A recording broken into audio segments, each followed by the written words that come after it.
Hello and welcome to my channel. Today's video is going to be me setting up my second February paycheck budget. So I am a budget by paycheck person and I get paid every fortnight or every 2 weeks. So this income will have to do me for the next 2 weeks before I get my first paycheck in early March. So the paycheck I'm going to be budgeting for is due to come in on the 23rd of February. And I am planning just pretty much to get my regular income. So I do work full-time as a pediatric occupational therapist. And yeah, I'm on a salary for that. I've been in the same job for many, many years. So my regular income that I get from that job is $2,751.82, as well as my salary packaging, which is $346.53.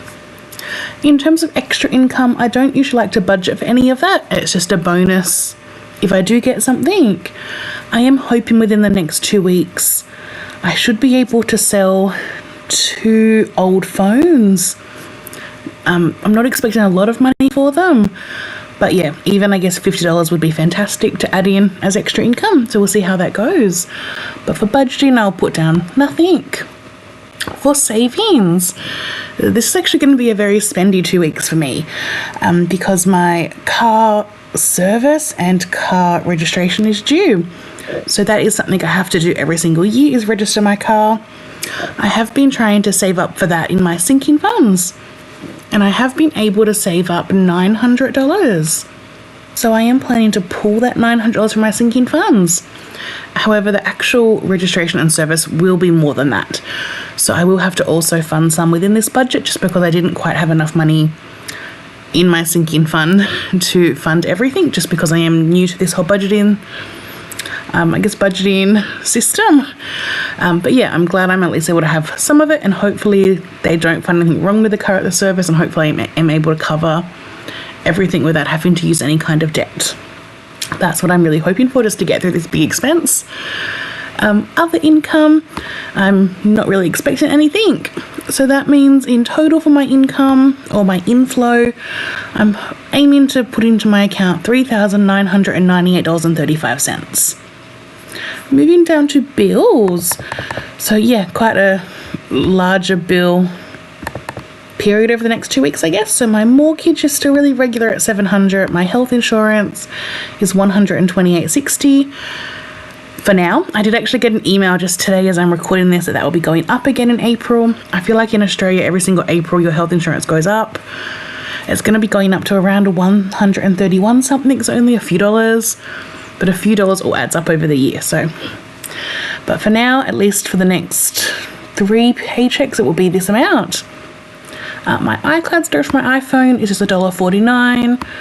Disney Plus, which is kind of my one streaming subscription, is $13.99. Microsoft is $10. And next is car insurance. So I did talk about this, I think, in my last paycheck budget, or it was my budget closer, I'm not sure which one. But I had talked about that I was trying to hopefully going to be able to get like a family discount, as my mum works for NRMA, which is who I get my insurance through. So in the past, I've always paid around $130.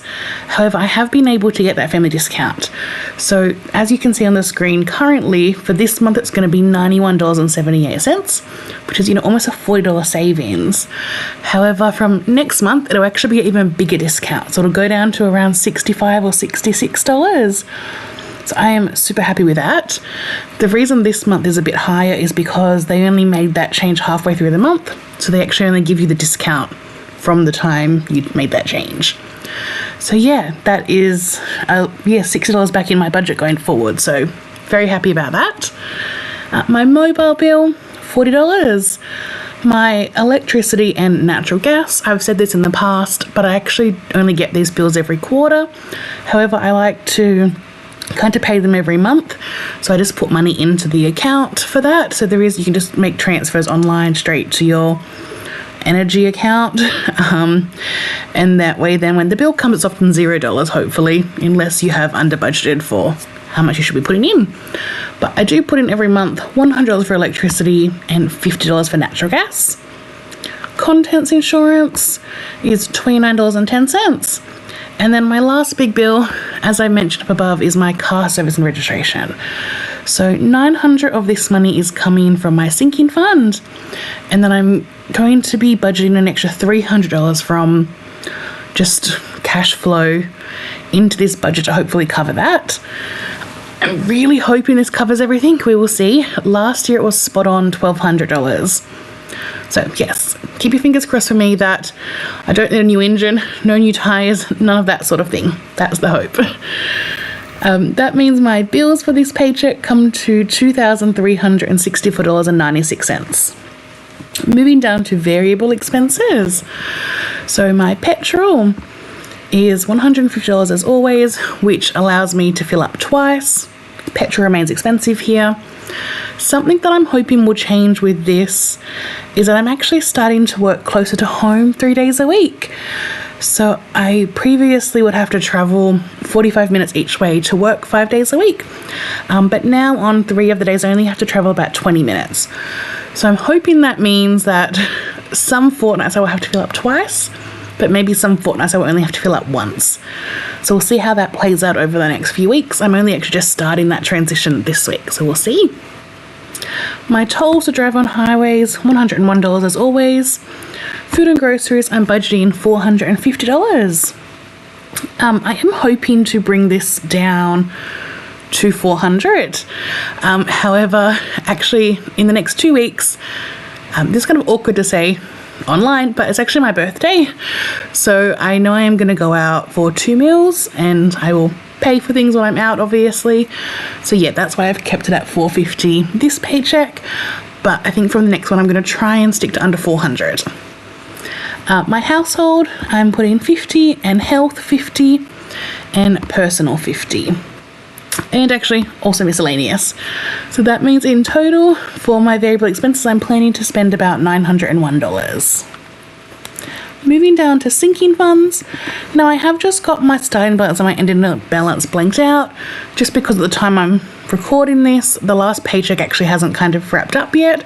So I'm not sure exactly how much will be in each sinking fund.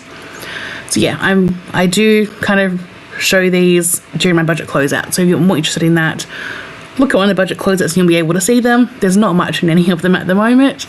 The only one I know for sure is my car registration does have the $900 in it, which I will be taking out to fund my car registration this paycheck. In terms of putting things towards sinking funds, this paycheck I'm actually not going to put anything towards sinking funds just because I need the $300 extra within my budget to kind of cash flow that car service and registration. So I didn't really have anything left over to put towards sinking funds at the moment, but that's okay. At least we're not going into more debt. Moving down to debt, speaking of that, so this happens to be the end of the month, so that means this is the time period for me where everything is due. However, I am trying to change that from March by prepaying some of these earlier. But for February, that hasn't worked out. So what I am able to put towards debt at the moment is my business debt is getting $28.49. And that is the one I'm focusing on. So all my extra money usually goes towards that business debt. There's just not a lot of extra money this time around. But the rest of them will all just get the minimum balance, the minimum payment. So that's $100 for my first credit card, $115 for credit card number 2, $275 for credit card number 3, and $213.90 for my personal loan, and nothing for my family loan. So in total for debt, I'm planning to put $730.39 towards debt. Savings, I'm not putting anything towards these 2 savings goals at the moment. So 0 toward an emergency fund and 0 towards a new phone fund. Currently, I actually would like some advice on this. So currently I've been putting all of my extra money towards this business debt. Really just trying to get that paid off. However, I don't actually have any money in an emergency fund at the moment. So I do have $100 as an account buffer that I keep in my account just so I don't overdraw or anything. But I don't have any other extra funds at all, except I guess the small amounts that are on my credit card. So I'm wondering if I should kind of shift my focus and put some money into an emergency fund in March, besides kind of going back to tackling these debts. So yeah, kind of the options I'm thinking in my head are as maybe I pause the business debt, throw everything into my starter emergency fund, maybe up to around $1,000, and then go back to my business debt. That's option 1, is to pause, throw, and then return to the business debt. Option 2 that I'm thinking is I pay all my minimums on my debt, obviously, but then whatever extra money I have left over, I split evenly between my business debt and my emergency funds. That way I'm kind of working on both goals at the same time. They're the 2 options I'm considering. So if you have an opinion, if you could let me know option 1 or option 2 in the comments, I would greatly, greatly appreciate it. Just trying to figure out what might be best, and sometimes, yeah, someone from the outside's opinion can mean a lot. But for this paycheck, there's not much money left over anyway, so I was just going to continue with my current plan. And that should be everything. So that means in total, we have a zero-based budget, so planning to bring in $3,998.35 and planning to pay that much out as well. So $0 left. Hopefully this is how it goes. Hopefully no surprises come up these 2 weeks. Yeah, that's my paycheck. If you have any questions or comments, please leave them down below. Otherwise, I'll see you in the next video. Bye.